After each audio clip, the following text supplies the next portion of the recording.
tahu gak sih, kalau konsumsi daging ayam masyarakat Indonesia masih tergolong rendah loh, gak percaya? Disampaikan oleh Direktur Jenderal Peternakan dan Kesehatan Hewan Kementerian Pertanian, Bapak Nasrullah, tingkat konsumsi daging ayam sebesar 2,2 juta ton. Sementara, jumlah produksi daging ayam nasional mencapai 3 juta ton, sehingga terjadi surplus ayam di Indonesia sebesar 800.000 ton akibat rendahnya tingkat konsumsi. Berlebihnya pasokan disebabkan juga oleh rendahnya konsumsi daging ayam di tengah masyarakat Indonesia. Berdasarkan data Badan Pusat Statistik, konsumsi daging ayam di Indonesia adalah 12,79 kg per tahun dan masih jauh lebih rendah dengan negara tetangga. Misalnya, tingkat konsumsi daging di Malaysia sudah mencapai 38 kg per tahunnya. Di sisi lain, permintaan pasar menurun drastis karena banyak sektor ekonomi yang berkaitan dengan pengolahan daging ayam sudah tidak beroperasi karena dampak dari pandemi. Kondisi ini membuat harga ayam peternak anjlok hingga hampir setahun terakhir. Untuk itu, apabila peningkatan konsumsi dapat terrealisasi dengan baik, maka dampaknya bakal menstabilisasi kembali harga ayam peternak. Lebih jauh lagi, akan terjadi keseimbangan yang berkelanjutan antara produksi dengan konsumsi secara nasional. Nah, kalian juga harus tahu bahwa secara umum terdapat dua jenis daging, yaitu daging merah dan daging putih. Walaupun terlihat mempunyai perbedaan warna, tetapi kedua jenis daging mengandung berbagai zat gizi yang dibutuhkan oleh tubuh. Dan kali ini kita akan membahas tentang zat gizi dari ayam yang tergolong jenis daging putih. Ayam sendiri mengantongi beraneka nutrisi seperti protein, karbohidrat, lemak, kolesterol, vitamin A, B, D, E, dan K, serta mineral.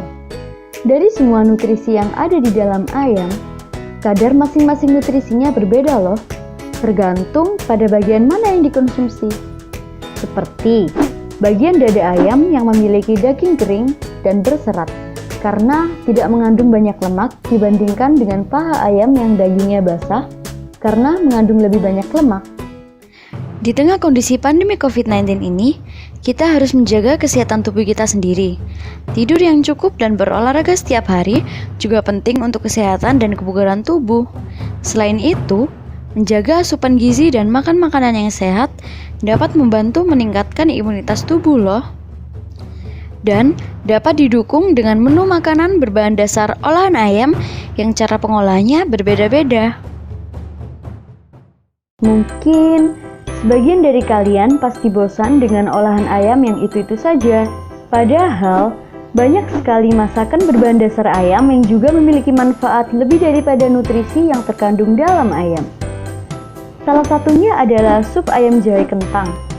Masakan ayam ini dapat menambah manfaat untuk menghangatkan tubuh dan membantu menjaga kekebalan tubuh. Serta untuk kalian penggemar salak, ada menu unik nih dari olahan ayam, yaitu salad ayam dan timun saus crack.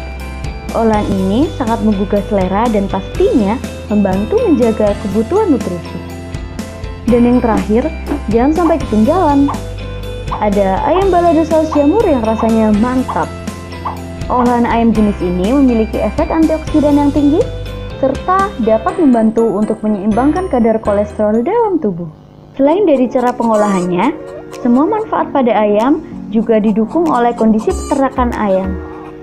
Di Indonesia sendiri, kondisi peternakan ayam sudah cukup baik, di mana semua nutrisi yang dibutuhkan ayam sudah tercukupi dengan banyaknya distributor konsentrat yang terpenuhi sehingga daging ayam memiliki kandungan gizi yang baik untuk tubuh kita. Ayam-ayam dirawat dan dipenuhi gizinya selama kurang lebih 60 hari untuk kemudian dipotong dan daging ayam didistribusikan ke beberapa pasar yang akhirnya bisa sampai di tangan konsumen. Oleh karena itu, Diadakannya Gemaya atau Gerakan Makan Ayam sebagai upaya untuk menolong para peternak ayam agar permintaan pasar terhadap pembelian ayam tidak menurun dan saling memberi kesejahteraan. Serta, Gerakan Makan Ayam ini mengajak masyarakat untuk melestarikan pola hidup sehat dengan mengonsumsi olahan ayam. Pada akhirnya, cita rasa khas sebuah budaya tidak hanya muncul melalui tradisi, namun juga dapat melalui rasa dari setiap olahan sumber daya yang bangsa miliki. Seperti yang telah dijelaskan sebelumnya, bahwa ayam sebagai salah satu sumber daya unggas terbesar di Indonesia yang memiliki berbagai macam manfaat baik untuk tubuh, seperti meningkatkan metabolisme tubuh dan mengatur kadar kolesterol, menghilangkan stres, membantu menurunkan berat badan, dan lain sebagainya. Dengan mengonsumsi daging ayam, secara tidak langsung, kita juga sedang membantu melestarikan peternakan ayam di Indonesia. Nah, coba bayangin, ketika semua orang di Indonesia setiap harinya mengonsumsi ayam, maka ada banyak sekali peternak ayam yang terbantu akan hal ini, baik peternakan tradisional maupun peternakan modern. Berbagai olahan ayam juga membuat pecinta kuliner tidak pernah bosan dengan kuliner di Indonesia. Berbicara soal kuliner, ayam telah menjangkau ke berbagai pelosok Nusantara loh. Dan melihat beragam olahan ayam di Indonesia, sekarang kita jadi tahu bahwa kenikmatan sebuah masakan tidak hanya dilihat dari rasa yang kaya akan rempah-rempah. Namun, ketika bahan yang digunakan kaya akan gizi, maka tiap sendoknya akan mempunyai banyak makna dan cerita. Jadi, yuk konsumsi ayam tiap hari untuk tubuh sehat dari dalam diri. Gerakan makan ayam. Siapa takut?